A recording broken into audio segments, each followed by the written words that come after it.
So my son-in-law just waltzed into my place and dropped the bomb that his parents were moving into my home the next day. I'm Daniel Mitchell, a 71-year-old retired pastor from Meadowbrook, Texas. Now Tyler has been eyeing my property like a hawk for quite some time, but that Tuesday, he decided to come clean. There he was, standing right in the very room where I had raised 47 foster kids, telling me I was headed to an assisted living home. They had a moving truck lined up and complete strangers were going to handle all my stuff. His folks needed the digs, and apparently I was just in the way of real family. What Tyler didn't get was that those 47 kids I helped raise, they grew up to be doctors, judges, CEOs, and officers, a crew ready to show him what happens when you cross the man who made a difference in their lives. Tyler laid out his plans like a well-oiled machine. Tuesday was the announcement, Friday, the packing, and by Saturday, they were ready to kick me out. It was all set in stone down to the last hour. That's when I picked up my phone.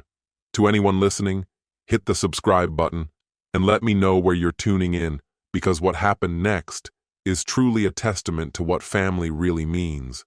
Who's got your back when it matters most? By Saturday, my sleepy little street turned into a jam-packed parking lot that looked like it was from a corporate headquarters, and Tyler was this close to getting schooled. For 3 years since he married my daughter Maris, Tyler Brooks had pretty much written me off. Right from the start, it was obvious he didn't see me as real family. "You're not her biological dad," he'd quip whenever Maris thought about including me in family stuff. "You just happened to be there when she needed someone."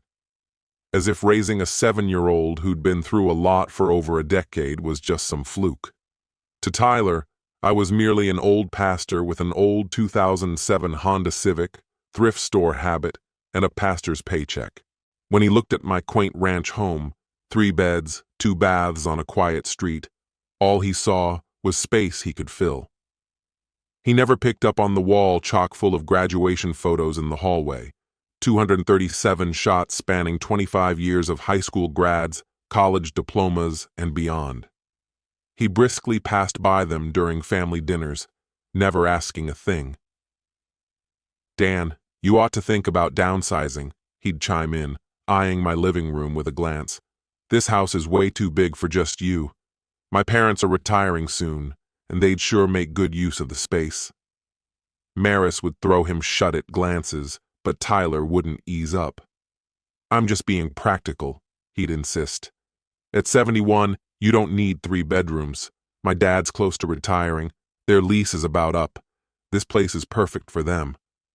Perfect for them. Like I hadn't spent years making it a safe haven for kids with nowhere else to go. Tyler mistook my quiet nods and "we'll see" responses as weaknesses. He'd share knowing looks with his parents like it was a done deal. Then, last month, he got bold. "Maris isn't your real daughter," he said, nonchalant, while we were having Sunday dinner. "When you're gone, this place should go to your real kin who'd appreciate it more." Maris turned white as a sheet. "Tyler, enough." "I'm just being honest," he said. "Your foster dad did good, but blood ties matter. My folks raised 3 kids. They know what real family's about." That evening, Maris called, tears in her voice. "Dad, I'm sorry. I don't know what's gotten into him." She'd been calling me Dad for 24 years. "Don't apologize for him, honey. It's not your mess to clean up." But Tyler was relentless. A couple of weeks ago, without a word of warning, he shows up with a stack of real estate leaflets. "I found you a senior living spot," he declared, spreading out the shiny photos on my table. "Set gardens, a mere 15 minutes from your church. They've got all sorts of activities, meal plans, the whole 9 yards." "I'm not interested, Tyler," I told him. "Be sensible," he retorted. "You're in this big house all alone. My folks could manage the mortgage and upkeep. Everyone's a winner." As I browsed through the brochures, tiny little studios, shared dining setups, schedules, I couldn't help but chuckle. Tyler was seeing an old man ready for the next chapter, but he was about to learn. Tyler didn't really get it. He was chatting with someone who'd been through wars he couldn't imagine, saved lives he'd never heard of, and created something more valuable than he could understand. "I'll mull it over," I told him, and Tyler flashed a smile like he'd already sealed the deal. That's when I knew it was the moment to start making calls. Tyler was on the brink of learning what having a family by your side truly means versus standing alone. He was about to witness 47 children growing into adults. And soon, he'd learn what happens when you mess with the guy who helped save their lives. But before any of that, Tyler had one last card to play. What he missed was that the house wasn't just my residence. It was the heart of something far beyond his grasp. Since 1994, 47 kids had walked through that front door. Some stayed briefly, others for much longer. Each one left with the knowledge that they were loved, desired, and capable of greatness. To Tyler, the living room was ideal for his parents' recliners, yet it's where Amanda Rodriguez pored over her homework night after night for 4 years. She landed with me at 13, shuffled through 3 other homes. Nobody wanted a teen with anger issues and bad grades. But now, she's a pediatric surgeon who completed her residency in Dallas. In the kitchen, which Tyler's mom imagined as her domain for Sunday dinners, Marcus Williams learned to make pancakes at age 9. He arrived after his biological parents lost custody, and initially, he was so afraid of men that he'd hide in closets. Today, he serves as a federal judge in D.C. Tyler wanted his folks in the master bedroom, the same space where Patricia Johnson beat pneumonia at 12, something that nearly took her life. She'd bounced from one place to another since she was 5, never finding anyone to manage her medical issues until she came here. She's now the CEO of a $40 million tech firm. Each room held stories Tyler would never know. Every corner symbolized a life turned around, a future salvaged, a child who realized they mattered. And it's not just about the history. This home remains a symbol of hope. Just a few months ago, I took in 8-year-old Emma Chen on an urgent basis. Her parents had died in an accident, leaving her without family, and the state needed a temporary harbor until her permanent home was sorted. What Tyler labeled the spare room was Emma's safe haven, the first secure place since losing her parents. If I let go of this house, I wondered, where would Emma go? Where would other children in need find a safe place? While Tyler envisioned the house as space his parents could fill, I saw it as a lifeline that had rescued 47 lives and continued to offer help. Financially, the picture was crystal clear. I was nearly done paying off a 30-year mortgage. Just $18,000 more to go on a house now worth $280,000. Effectively, Tyler's parents would be snapping up a $4 million asset for just 18 months' rent. But the deeper stakes weren't about dollars and cents. For 3 decades, this house was the soul of my extended family. Every major milestone, Christmases, Thanksgivings, graduations, weddings, took place here. Even those who'd moved away came back to this home. Just last Christmas, 23 of my adult children returned to Meadowbrook. Doctors flew in from Seattle, lawyers drove from Chicago, and teachers arrived from California. The house was packed with thriving adults who still called me Dad and saw this as their family home. Tyler wanted to wash all that away, all for his parents' convenience. There's another thing Tyler missed: my foster care license. Texas granted me an emergency placement license so I could take in kids on a moment's notice, like Emma. That license is tied to this specific address, this house that's passed numerous inspections over the years. Losing the house meant losing that license, and with it, the ability to be a sanctuary for children in dire situations. Tyler was asking me to abandon my calling, to end a 30-year mission, leaving Emma and other vulnerable kids without a safety net. All so his parents could enjoy a bigger living room. The emotional impact? Words can't capture it. I remember bringing home my first adopted child, a little girl who lost her birth parents' custody at just 7 years old. After 6 months bouncing around emergency foster care, she finally moved in with me. The poor girl had faced so much neglect and mistreatment that during that first year, she barely spoke a word. For the next 11 years, I made it my mission to show her that she was truly worthy of love, that she mattered, and that she had someone who would always be there for her. But now, her husband was claiming that our bond meant nothing, that only blood relations held any weight, and that I was replaceable. If I stepped back and accepted what Tyler was saying, what would that tell Maris? And what kind of example would it set for all my kids? Would it mean that everything we'd built didn't matter? That love and commitment were just ideas that crumble under pressure? This was bigger than just having a roof over our heads. This was about standing firm on what counts, about valuing family bonds that aren't just based on DNA, and making sure you don't give up on things that deeply matter. Tyler seemed to think I was just an easygoing guy who'd cave without a fight.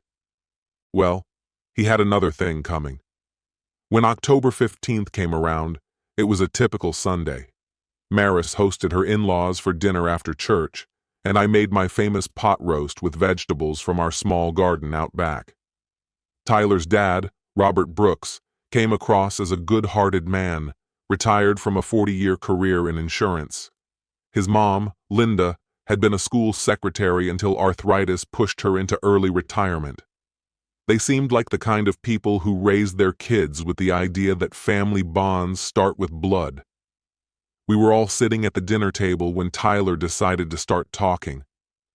"Dad, Mom," he said, addressing his parents, "I've had some talks with Dan about his living situation." Maris immediately tensed. She knew that tone well. Tyler pulled out a folder, placing it squarely between the mashed potatoes and green beans. "Dan's been considering moving somewhere smaller, right?" He flashed a smile that came off anything but friendly. "This place is more than one person needs," Maris quietly cautioned. "Tyler, just let me finish, honey. It's something everyone needs to hear." Tyler then opened up the folder as if he were pitching a business deal. "I've looked into senior living communities, some really nice ones just 15 minutes away." Robert Brooks shifted uneasily in his chair. "Son, we never—" "Nothing to worry about, Dad. Families look out for each other." Tyler's tone adopted a condescending note, like he was talking to someone who didn't know any better. "Dan's been on his own here for 3 years since his last foster kid moved out. Time to think smart." Tyler laid out brochures for places like Sunset Gardens and Peaceful Meadows, each showing seniors enjoying games and meals in bright dining halls. "This is good for everyone," Tyler kept on. "Dan's surrounded by care and company, and you two would get a lovely house with 3 bedrooms, 2 bathrooms, and 0 mortgage. The house stays in the family," he added, emphasizing that phrase, as if to imply who the real family was. Maris's fork hit the plate with a clatter. "Tyler, we haven't even talked about this." "No need to, my dear. Adults make hard decisions," Tyler replied, and looked back at his parents. "I've already talked with Sunset Gardens. They've got a spot open next month." Linda Brooks turned to me, genuine worry in her eyes. "Daniel, do you really want this? You've lived here for 3 decades. Just as I took a breath to answer, Tyler interjected. "He's been mulling it over for ages, Mom. Isn't that right, Dan?" His eyes dared me to disagree. "The truth is, you're not Maris's biological dad. Once you're no longer here, of course the house goes to her, then to us. We're just making it happen faster for everyone involved." The room went quiet. Maris's face turned as white as a sheet. "Tyler, how can you even say this?" "What am I saying?" Tyler shot back. "I'm being honest." That charming facade of his was starting to crack, revealing a rather arrogant side. "Look, I don't mean to hurt anyone. I'm just being sensible. Dan did a wonderful thing bringing you into his home, but that doesn't mean he's family. Real family is about blood. It's biology. Parents giving everything for their children. That's what defines family. Robert Brooks started to say something. Son, that's just... But Tyler interrupted him. This isn't the time, Dad. This is my call. Tyler turned back to me, speaking slowly like he was breaking down simple math for a kid. Dan, you looked after Maris and we really appreciate that. But now, she's married and has a family of her own to look after. My parents are aging and need some assistance. Plus, you could use a bit of care yourself. It all just fits. I laid my fork on my plate and studied this guy who had been sharing my table for 3 years, eating my food, spending holidays at my place, all while scheming to take over everything. I calmly asked, Tyler, when you talk about real family, what exactly do you mean? He looked a little thrown by the question. I mean biological family, you know, those with shared genetics, natural bonds. I see. So the folks in the pictures on my wall, the graduates, wedding snapshots, Christmas cards from 23 different states, they don't make the cut. They hold good memories, Dan, but they're not family, just temporary things, he said. You've done something good, but it's time to be realistic. Maris stood up from her seat. I can't listen to this nonsense. Sit down, darling. Let the grown-ups handle it, Tyler said, dismissing her without a second glance. Tyler kept his focus on me and continued. Dan, I've got all the paperwork ready. The moving truck can come on Tuesday morning. Sunset Gardens is expecting you by Wednesday. Everything's squared away. I echoed slowly. The moving truck? Tyler brightened up. Yup, Tuesday at 9 a.m. It's all arranged. You've got 3 days to pack up what you want. Leave the furniture. It stays with the house. That's when it all clicked. Tyler hadn't just concocted this conversation out of the blue. He had orchestrated a full-blown takeover. He had already made plans about my life, my home, and my future without even consulting me. He assumed I was too old and frail to stand up for myself. I signed every report card for 12 years, I muttered softly. Tyler just shrugged. That doesn't make you family. Blood does. I looked at this guy dismissing 3 decades of my life, the 47 children I'd raised, and the love I'd shown his wife. Then I smirked and said, I understand, Tyler. Let me make some phone calls. The self-satisfied look on Tyler's face said he thought he had won. He had no idea what was coming his way. After dinner, Tyler and his parents left, feeling victorious, thinking their plan was solid. The moving truck was scheduled, the living facility was ready for me, and they assumed the house transfer was a done deal. Maris stayed behind, pacing my living room like she was caged. Dad, I'm so sorry. I had no idea he was planning this, she said, tears flowing. I can't believe what he said about you, about our family. Sweetie, this isn't on you. But it feels like it is. I married him and brought him into our family, and now he's trying to rip away everything important from you. I pulled my daughter, my true daughter, into a hug. Papers be damned, feeling the heat of her anger and sorrow. Don't worry about Tyler, I said. He's in way over his head. What do you mean? I went over to my desk, opened the drawer I always kept locked. Inside were business cards, letters, photos, and papers Tyler had never bothered to look at. Remember Dr. Rodriguez? I asked. Maris's eyes brightened. Amanda, of course. She lived with us for 4 years. I handed her a business card. Dr. Amanda Rodriguez, pediatric surgeon, Dallas Children's Medical Center. It was a fancy card, like from someone who's made it big. She sent this last month with her Christmas card. Gave me her direct line in case I ever needed anything. I pulled out another card. Judge Marcus Williams, Federal District Court, Washington, D.C. Maris's eyes got huge. Marcus? Little Marcus who used to hide in the closets? He's 26 now? The youngest federal judge in Texas history? More cards piled up. Patricia Johnson, CEO of Innovate Tech Solutions. They just kept coming. Dr. Stephen Murphy, an orthopedic surgeon at Seattle General Hospital. Professor Janet Richardson from Harvard Law School, even Detective Lieutenant Carlos Santos from the Dallas Police Department. Captain Maria Gonzalez of the U.S. Air Force was having one of those sweet, nostalgic moments with her dad when she stumbled upon a bunch of Christmas cards. "Hey, Dad," Maria asked softly, flipping through the assortment. "What's all this?" Her father replied with a warm grin. "These are thank you notes, graduation notices, wedding invites. You know, just bits of life updates from 47 folks who still keep me in the loop." He grabbed a jam-packed folder of photographs, each one a little snapshot of life's big milestones. Maria saw everything from cap and gown moments, weddings, to family snaps featuring kids and grandkids she hadn't met, but knew all about through tales of Grandpa Dan. "Here, take a look at this," her dad said, handing her a Christmas photo from yesteryear.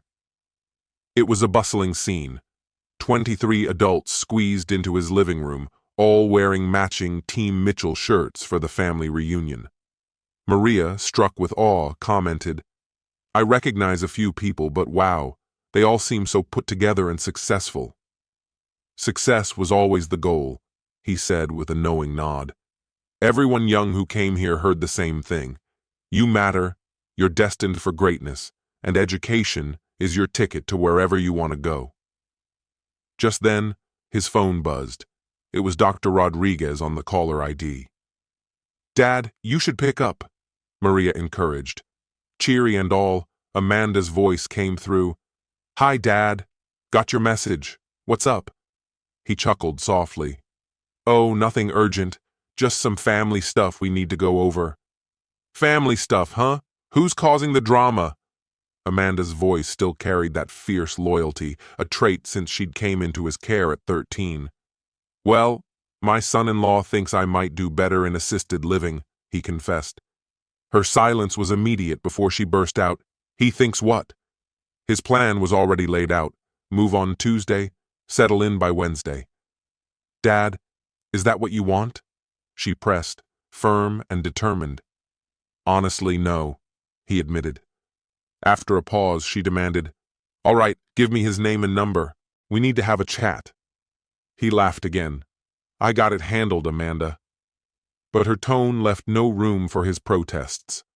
"Hand it over and let Marcus and Patricia know. We're sorting this out now." After the call ended, Maria watched her dad, impressed, yet slightly worried. "Dad, what's going on?"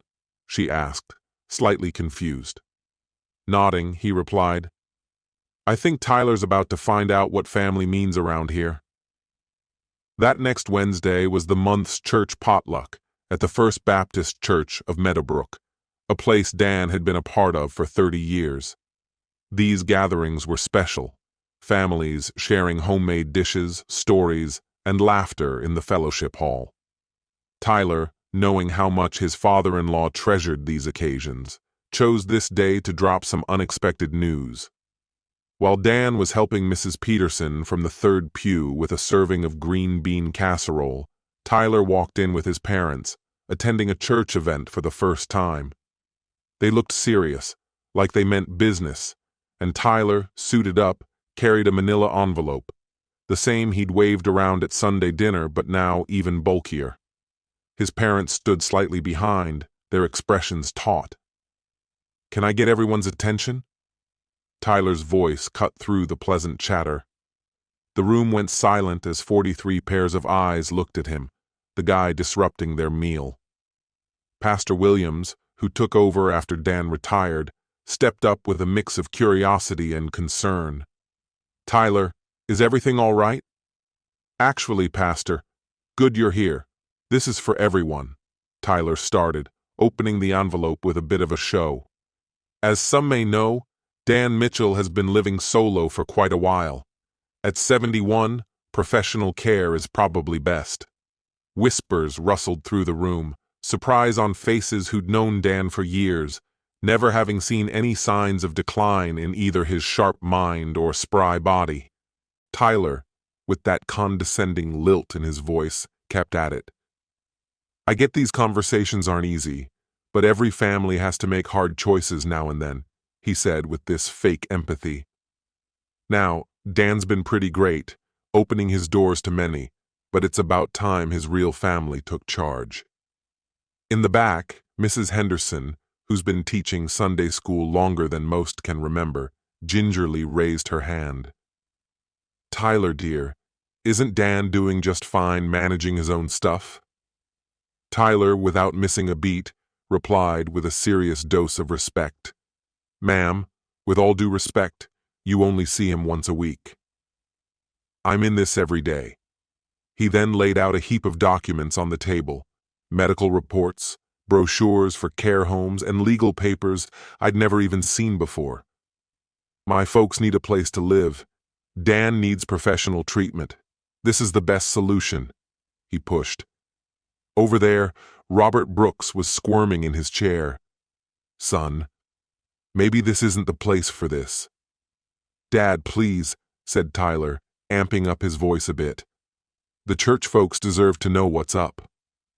By now, everyone was hooked, all eyes on Tyler. For 3 years, I've watched Dan struggle with basic things like keeping up his home and managing bills. He's been all alone in that big 3-bedroom place that a real family could use. He kept harping on that phrase, real family. Deacon Miller, who'd known me since I was just a tot running around Meadowbrook, stood up slowly and asked, Tyler, I'm confused. Dan's active on 3 church teams, teaches Bible study every Wednesday, volunteers at the food bank. What are you seeing that we aren't? Tyler, with the kind of patience a teacher shows when explaining something obvious, replied respectfully, Sir, you're seeing what Dan wants you to see. The truth is, he's no longer Maris's legal guardian. His time in foster care is over. It's time for him to step back. The room felt like someone had turned on the air conditioning full blast. With everyone's stunned silence fueling him, Tyler pressed on. It's crucial to recognize Dan's link with Maris was never supposed to last forever. Foster care is just a service, not a permanent family setup. She's with her true family now, me, my parents, and eventually our kids. Dan's been generous, but the biological family comes first. Finally, breaking her silence, Maris spoke up. Tyler, stop this, please. Sweetheart, he soothingly replied, I know it's tough, but someone has to be honest. Turning back to everyone else, he said, I've made arrangements for Dan to get care at Sunset Gardens. My parents will be moving into the house as part of our family setup. This move happens this weekend.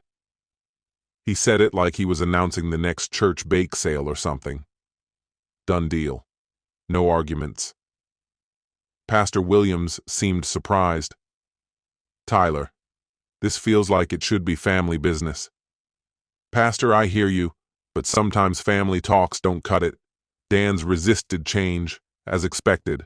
Old folks find transitions challenging, but it's my duty to make the right call for my wife and my parents. That snapped Mrs. Henderson into action, standing up with an energy she didn't normally show. Young man, she started, her voice full of fire. I've known Daniel Mitchell for 30 years. I've seen him care for 47 kids that nobody else would. I've been with him at hospital beds, graduations, watched him at wedding altars. Don't you dare come into our church and say he's not family to those kids. A ripple of agreement passed through everyone. Tyler's polished act cracked just a bit, and a flash of annoyance crept in. Ma'am, he addressed her, I get the emotional ties with Dan's work, but emotions don't change the facts. Those kids were never meant to be permanent. They were part of his service. They've all moved on. Maris is settled now. It's time to think ahead. Deacon Miller's face was beet red. You're talking about a man who's given his life to kids in need. Show some respect. I am being respectful, Tyler shot back, his voice getting louder. I'm respecting the reality of it all. My parents have raised 3 of their own kids fully and deserve acknowledgement. Blood ties should naturally take precedence over temporary arrangements. The room filled with whispers and people looked around, stunned, not sure what to make of it all.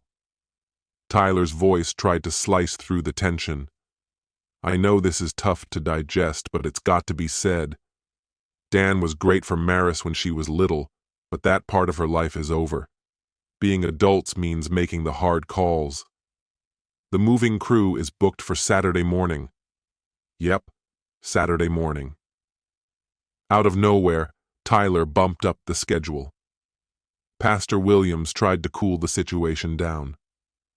Tyler, let's take a break from this talk. A break's unnecessary, Pastor. Everything's locked in. Papers are signed. Dan knows this is the best route for everyone. All eyes swung to Dan. So there I was, surrounded by 43 folks who'd known me for decades, waiting to see my next move.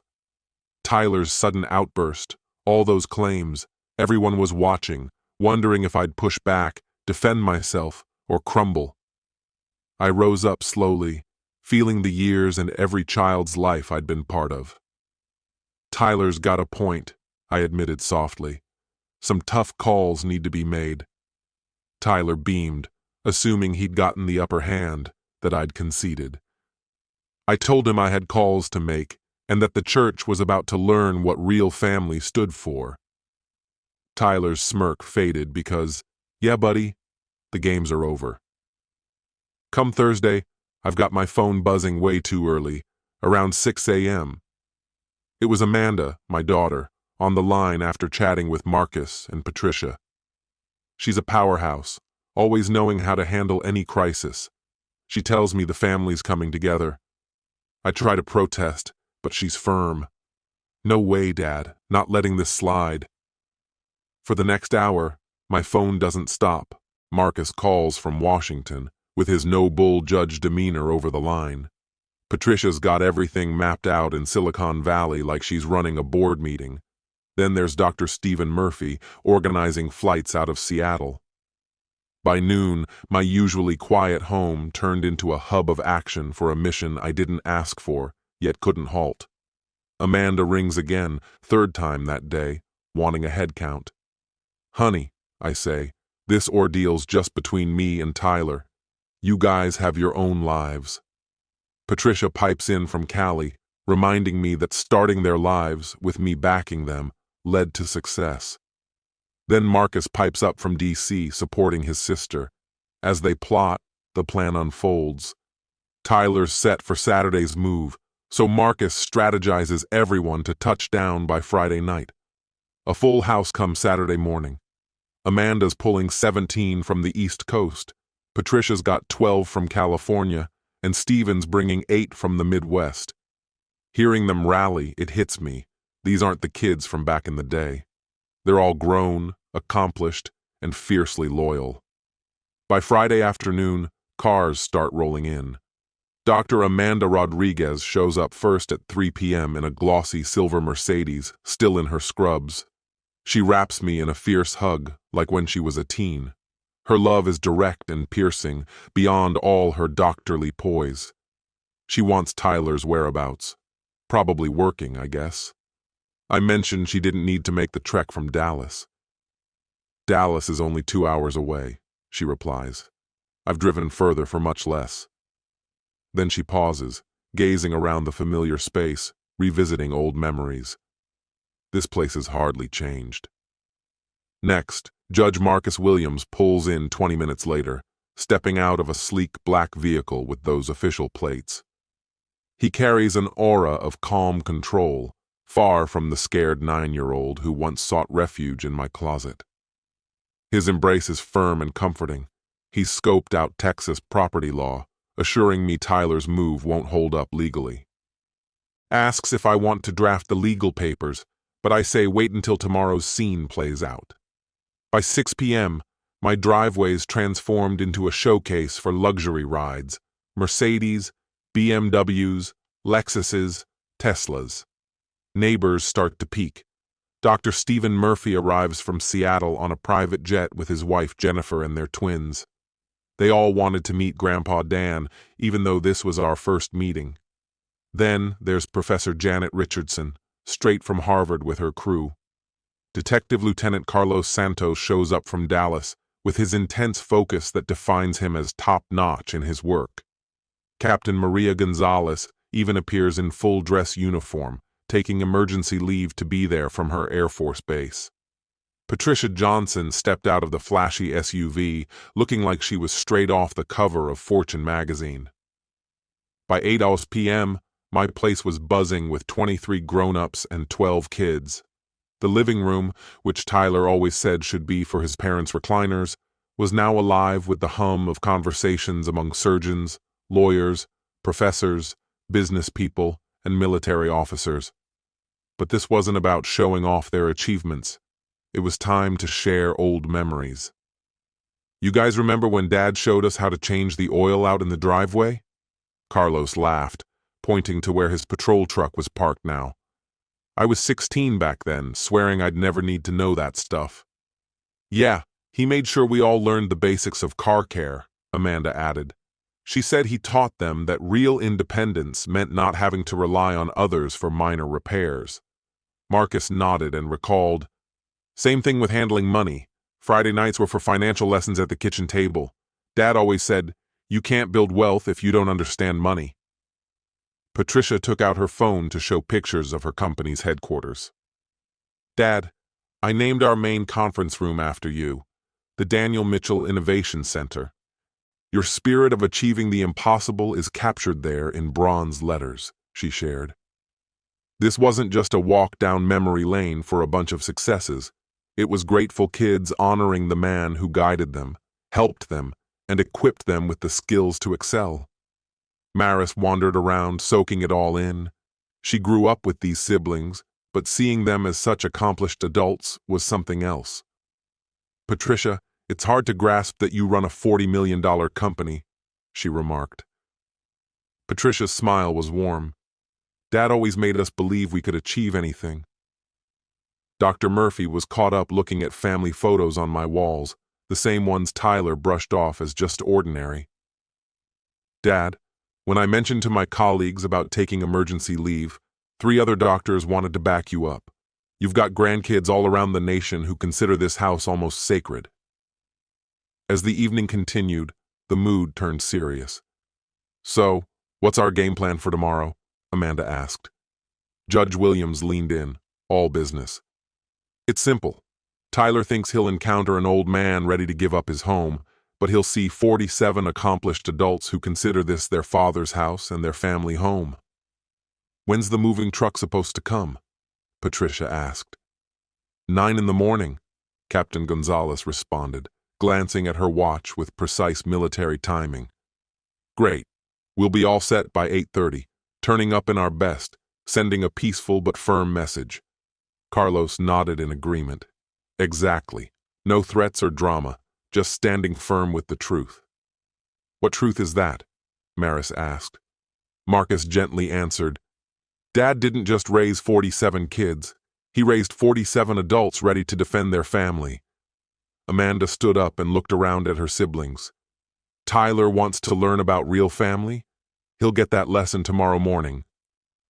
By 10 p.m., most of my kids were checked into nearby hotels, but a few insisted on staying over. Amanda claimed her old room, Marcus sprawled out on the living room couch he loved years ago, and Patricia set up her laptop in the kitchen, handling some West Coast business calls. It was like Christmas morning, but instead of presents, we were gearing up to stand our ground for our home. Lying in bed, I listened to my kids' voices echo throughout the house, realizing how Tyler seriously underestimated the situation. He saw just an old man in a roomy house, missing the heart of a family that extends across 23 states, including doctors, judges, CEOs, professors, military officers, and law enforcers, who've shown that love outshines blood ties. Tomorrow, Tyler would understand the difference between loneliness and true family. Tomorrow, he'd find out what 47 successful adults standing united look like. When morning broke, clear and fresh, I woke up to the smell of coffee wafting through the house at 5:30. Amanda was bustling around the kitchen, putting breakfast together just like she used to when she was a teenager. "It's a big day today, Dad. Are you ready for it?" she asked, her voice echoing through the house. I peeked out of the window at what used to be an ordinary driveway. But by 8 a.m., it had become an extraordinary sight. There, spread out on both sides of Meadowbrook Street, were 47 luxury cars, Mercedes sedans, BMW SUVs, Tesla Model S, Lexus hybrids, a stunning collection worth over $3 million, right up to my doorstep. Yet the cars were just the portion visible on the surface. On my lawn stood 47 adults, all professionally dressed. Dr. Amanda Rodriguez wore her white coat with a stethoscope casually draped around her neck. Judge Marcus Williams sported a sharp charcoal suit, likely more expensive than most people's monthly income. CEO Patricia Johnson looked ready for any high-stakes boardroom meeting. The way they lined up was like a well-rehearsed drill. Captain Gonzalez had everyone strategically positioned. Healthcare professionals on the left, legal experts in the center, business leaders on the right, and educators plus public servants filling the gaps. Each held a sign with their name and title. Dr. Stephen Murphy, Chief of Orthopedic Surgery. Professor Janet Richardson, Harvard Law School. Detective Lieutenant Carlos Santos, Dallas PD. Major General Patricia Davis, U.S. Army Commander. And CEO Michael Thompson of Thompson Industries. Each sign, each person, represented a success story that started right in the home behind them. By 8:45, neighbors started trickling out of their houses. Across the street, Mrs. Peterson stood on her porch, completely astonished. The Williams family next door peeked through their window, eyes wide with amazement. News spread through the neighborhood like a wildfire. Something unusual was happening at Dan Mitchell's. Right at 8:57, Tyler drove up in his pickup truck onto Meadowbrook Street. From my window, I watched his self-assured expression shift to bewilderment, then sheer shock, quickly turning to panic. He had to park a few blocks away because the street was packed with high-end vehicles. As he walked towards my house, his head swung from side to side, trying to take in the incredible scene. His parents shuffled behind him. Robert Brooks, clutching lease paperwork for Sunset Gardens, and Linda Brooks, looking around in disbelief. At exactly 9 a.m., a moving truck tried to make its way onto the street but stopped short. It couldn't get within 200 yards of my place. Tyler reached my lawn's edge and froze.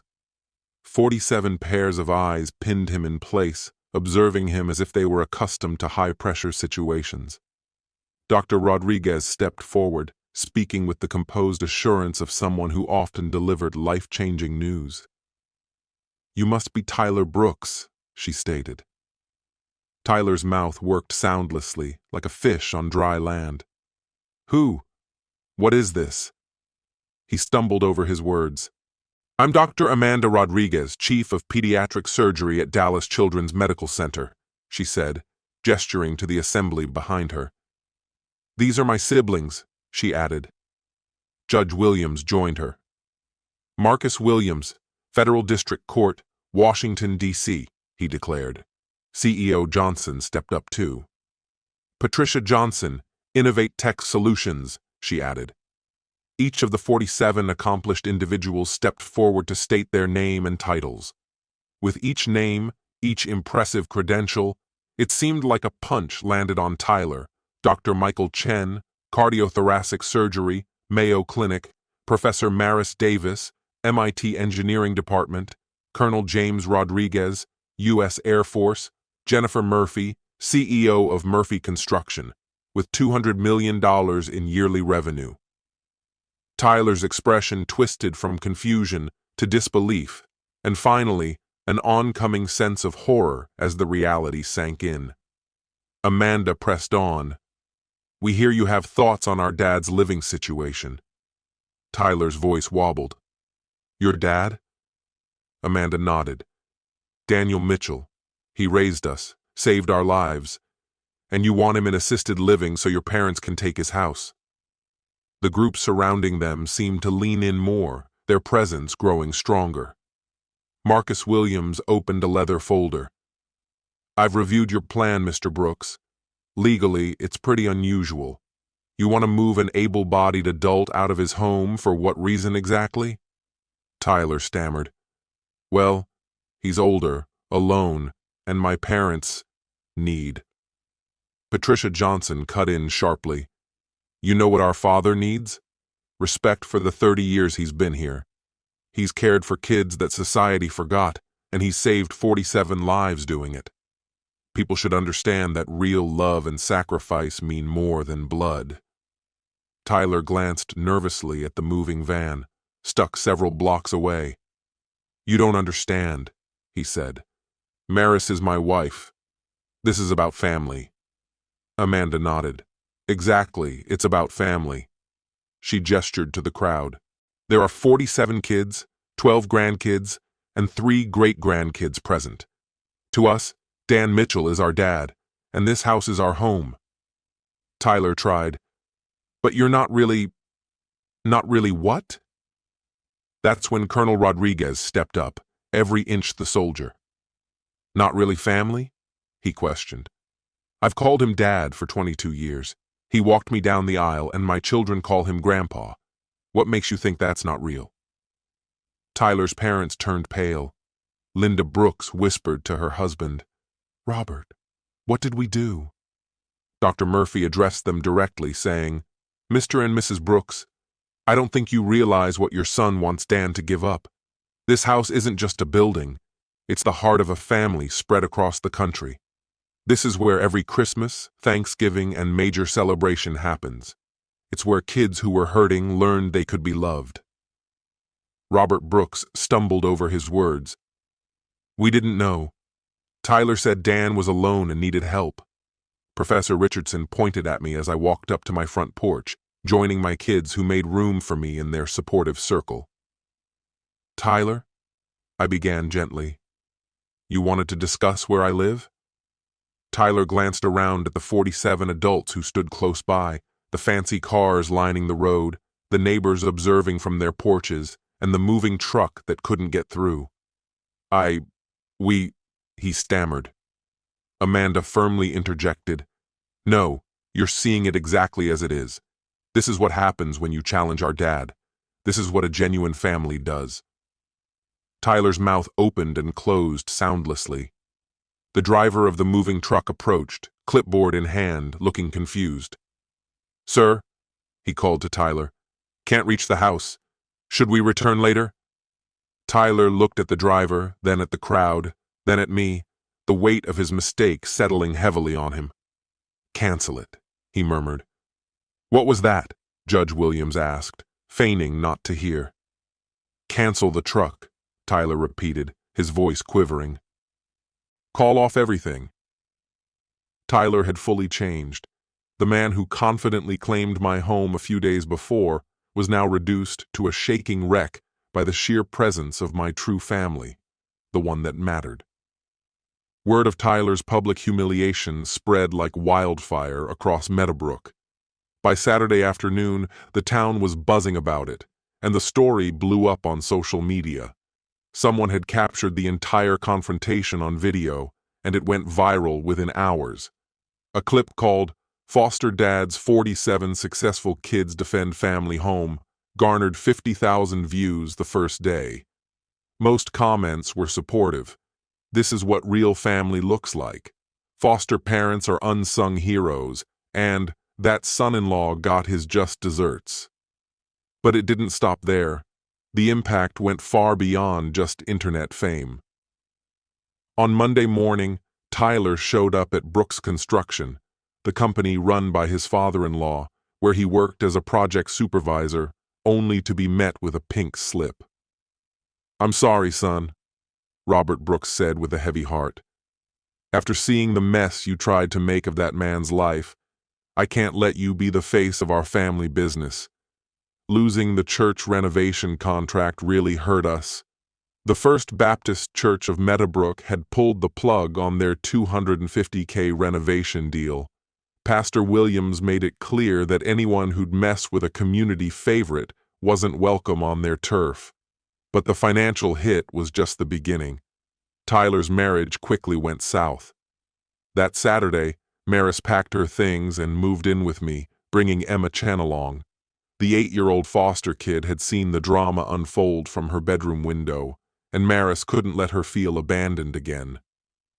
"I can't be married to a man who treats you like that," Maris tearfully told me.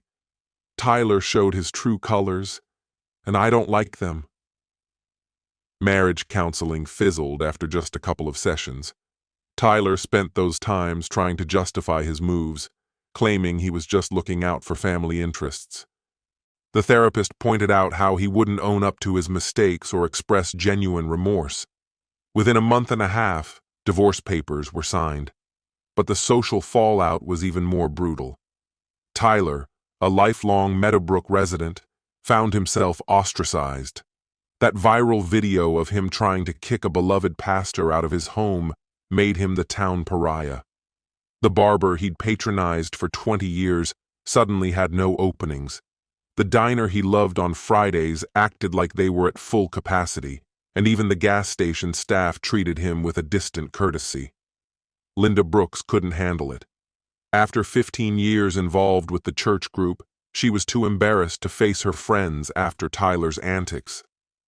"I thought I raised him better than this," she sobbed in a phone call. "Robert and I are heading to Florida to be near my sister. We can't stay in Meadowbrook after what happened." The ripple effect of Tyler's actions hit his family hard. His brother in Houston chose to cut all ties. His cousins in Dallas stopped including him in family gatherings. The annual Brooks family reunion, a cherished tradition for 4 decades, was canceled because nobody wanted to invite him, yet nobody wanted to be the one to uninvite him. 3 months on, Tyler packed up and left Meadowbrook, heading to Austin to start over in a place where people weren't aware of his past. But that video kept haunting him. Potential jobs would fall through when employers Googled him. Even dating apps led to uncomfortable chats when women recognized him. On the flip side, the situation stirred unexpected goodwill in my biological family. Donations poured into our local foster care program, totaling over $100,000. 3 other families in Meadowbrook were motivated to become foster parents due to our story. Emma Chen, who had witnessed everything, began calling me Grandpa Dan. 4 months later, her adoption became official, marking her as my 48th child. Every Sunday in church, during testimonies of God's work, someone would mention the day 47 people stood on my lawn to defend their father. Tyler tried to prove that blood determines family, but he unintentionally highlighted something far more profound. It's love, choices, and sacrifices that truly build a family. Blood might tie you biologically, but everything else makes a family. Half a year went by, and I was just out in my garden, minding my own, when I spotted Tyler's truck rolling into the driveway. He stepped out looking way more subdued than I'd ever seen. He'd slimmed down a bit, sported some gray hair, and moved like a guy who had learned a thing or two the hard way. "Dan, can we talk?" he asked. I put my garden tools aside and faced the man who once tried to take everything from me. "What's up, Tyler?" "I really need to apologize," he said, his voice shaky. "I was wrong about a lot. Family, you, what truly counts. I let pride and greed trick me into thinking I deserved something that wasn't mine." "Thanks for saying that, Tyler. Do you think there's any way I could earn Maris's forgiveness? Yours too?" As I looked at him, I saw in Tyler the same spark for redemption I'd seen in the many kids who found safety with us. "Tyler, family isn't just about blood. It's about the ones who stick around, even when things get messy. True forgiveness requires true change. Are you ready for that?" He nodded, tears almost spilling over. "Then let's find out what could happen," I told him.